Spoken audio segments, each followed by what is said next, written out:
SG2, Family lineage Srila Satchidananda Bhakti Vinod Thakura was born on September 2, 1838, on Sunday, in the ancient village of Birnagar, Ulagra Morula, located in the Nadia district of West Bengal.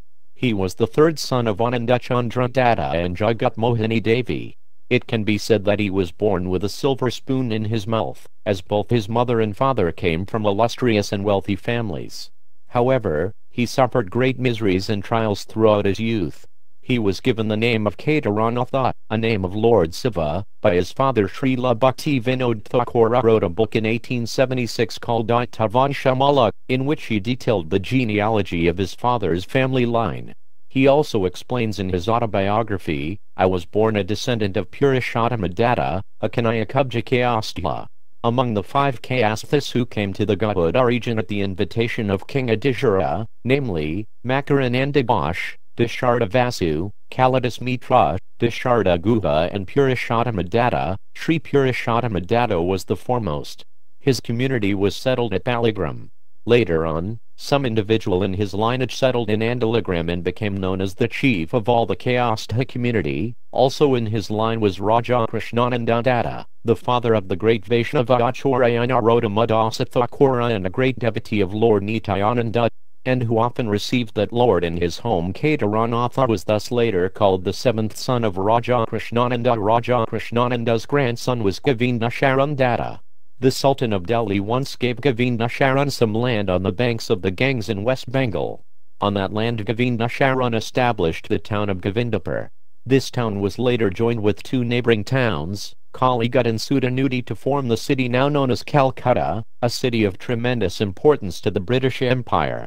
When the British built Fort William at Govindapur, Govindasharan and his family were given land in exchange, and the Datta family moved to Hatkala, where they began a settlement and became known as the Hatkala Dattas. Govindasharan's grandson was Ramchandra Datta, whose son Krishna Chandra was a great Vaishnava. Krishna Chandra's son was the famous Vaishnava, Madan Mohan Datta, who was a contemporary of Lord Clive, and a merchant and zamindar in Calcutta. He was famous in Bengal for constructing 395 stone steps at Prashtasala Hill at Gaya, where the impression of the lotus feet of Lord Vishnu are enshrined, at a cost of hundreds of thousands of rupees, so that the pilgrims could climb the sacred hill. The lotus feet of the Lord at Gaya were the meeting place of Sri Chaitanya Mahaprabhu and Ishvara Puri, and where Lord Chaitanya experienced deep ecstasy after seeing the Lord's feet. Madan Mohan's son was Ramtanu Datta, and his son was Raja Vallabha Datta, the paternal grandfather of Kedaranatha. He possessed mystic powers and could foretell the future. In his autobiography, Srila Bhakti Vinod Thakura describes his father and mother in the following manner: "My father Ananda Chandra Datta Mahasaya was very religious, straightforward and detached from sensual things.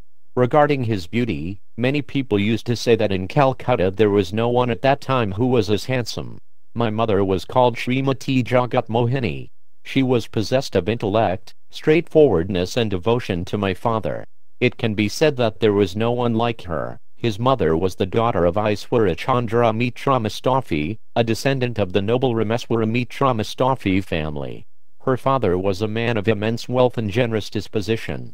As a generous zamindars were prominent landholders who often had the power, wealth and prestige of kings of the West Bengal district of Nadia. He was held next in esteem to the king of Nadia. Kedaranatha's paternal grandmother was the daughter of Ran Jagannath Prasad Ghosh, who owned property in the district of Cuttack, in the state of Orissa.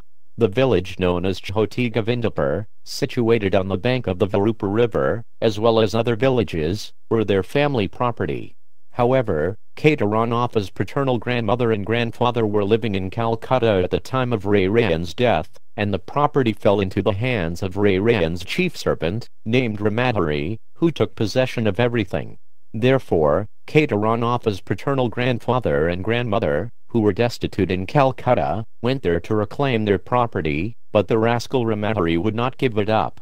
A lawsuit was started, and Ananda Chandra, at the request of his father, went to Orissa to settle the case, which took almost 3 years. When his paternal grandfather and grandmother moved from Calcutta to Orissa, Ananda Chandra and Jagat Mohini went to her ancestral home, taking Abhay Akli, their firstborn, with them. Shortly after their arrival, the second son, Kalaprasanna, was born, and then Ananda Chandra went to Orissa to help his father secure the ancestral lands.